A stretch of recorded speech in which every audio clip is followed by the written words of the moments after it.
अब हम देखते हैं, जैसे इससे आगे तो वैसे सिटीजनशिप आती है, बट क्यों ना पहले हम राज्य की परिभाषा को देख लें जो आर्टिकल 12 में है, ठीक है। उसके बाद में 13 को देखें, उसके बाद हम 14 को भी देखें, ठीक है।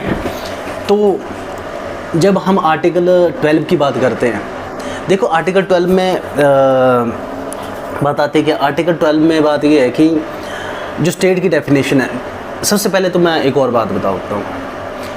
ये जो आर्टिकल 12 है ना, इसको जानने का कारण सिर्फ इतना है, आपको इतना पता होना चाहिए, जब आप आगे फंडामेंटल राइट पढ़ोगे ना, तो आप राइट तो ले रहे हो, लेकिन किसके खिलाफ ले रहे हो।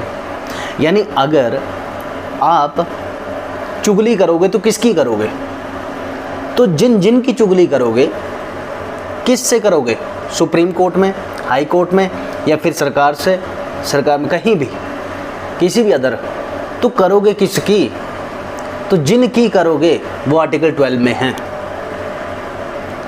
ये इसीलिए क्योंकि इसके ठीक बाद में हम फंडामेंटल राइट्स पढ़ेंगे, आपके अधिकारों को पढ़ेंगे। जब हम आपके अधिकारों को पढ़ेंगे तो आपको ये भी पता होना चाहिए कि वो अधिकार आपको किन के खिलाफ दिए गए हैं। इसीलिए ये आर्टिकल 12 में पहले दिए गए हैं, ठीक है। आर्टिकल 12 में दिए गए और उसके बाद बाकी सारी चीज़ें, ठीक है। देखिए एक किताब है, किताब में पूरे 1 से लेकर के 400 तक गिनती होगी, उसमें एक एक लाइन में कुछ कुछ लिखा होगा, वो सारा देश के लिए लिखा होगा, इस तरह से, ठीक है। तो उसमें क्या क्या लिखा है वो मैं इस तरह से बता रहा हूँ आपको, ठीक है।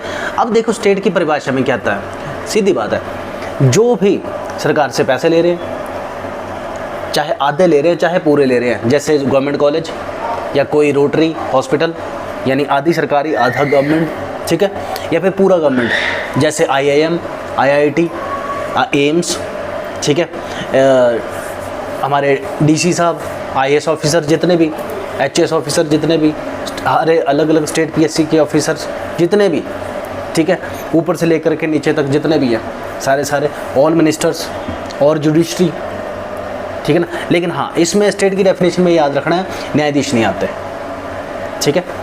तो ये स्टेट की डेफिनेशन में आता है। अब देखो इसका बेस्ट एग्जांपल क्या है, माना अब अगर आपको कहीं इलाज नहीं मिला किसी हॉस्पिटल में, ठीक है ना, जब आपको किसी हॉस्पिटल में इलाज नहीं मिल रहा, सही ढंग से नहीं मिल रहा इलाज, तो आप उसकी कहीं ना कहीं चुगली करोगे ना। इसीलिए तो ये आर्टिकल 12 है।